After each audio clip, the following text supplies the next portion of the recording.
Hello everyone.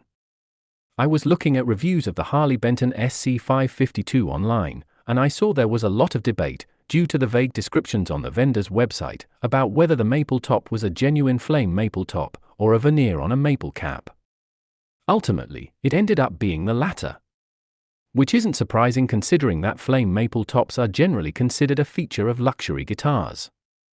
That being said, I had already guessed this was going to be the case and purchased it with the intent to sand it back, past the veneer to expose the plain maple top, which I ultimately succeeded at. The following photos show this process from start to finish.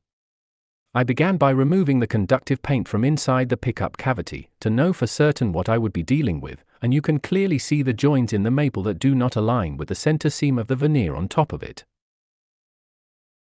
Shortly after, I began to sand through the polyurethane finish, slowly but surely making my way to the veneer. You can see here that I finally start to break through the veneer after about 10 hours of hand sanding, done with 60 grit sanding pads intended for an electric sander. It should be said that I did not want to use power tools, as I wanted to maintain the integrity of the arch top without too much worry of creating flat spots or deeper scratches, that would ultimately require taking off more wood than necessary. You can see in the next images, the moment when I had removed the entire veneer, and was now left with a plain, 3-piece maple cap approximately a 1/4 inch thick. This of course, leaves no doubts as to the true composition of this guitar top. And so with that out of the way, I planned to refinish it with several thin coats of satin, water-based polyurethane, sprayed through an airbrush, with a wide spray pattern.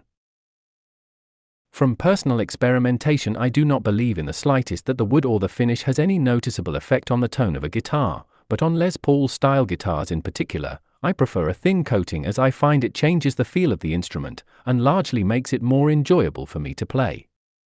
Similarly, I also changed the shape of the headstock, to something approximating the Gibson open book style headstock, which I happen to find much more aesthetically pleasing, also adding to the enjoyment of the instrument. Just as a side note, this is why I have never owned an Epiphone, and likely never will. I find the headstock absolutely repugnant to say the least. Back to the matter at hand. To give the guitar a slightly more vintage look, I tinted the urethane with acrylics, to give it a light yellow coloration with a slight iced tea burst, which can be seen in these pictures. Finally, I refitted the guitar with hand-wound PAF-style pickups from Bloodstone Guitar Works, along with one of their 50s-style wiring looms with the Switchcraft toggle.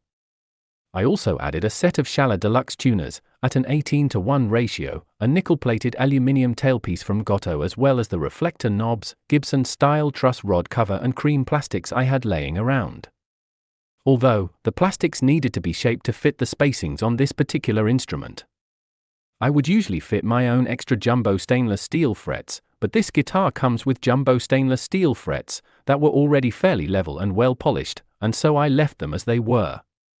This was a slight mistake, given that a few frets were slightly less level than I thought, and so the action isn't quite as low as I like.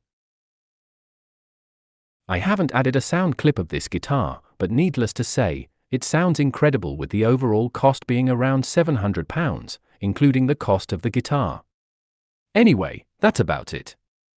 This is a fairly short video, and I hope it helps prospective buyers.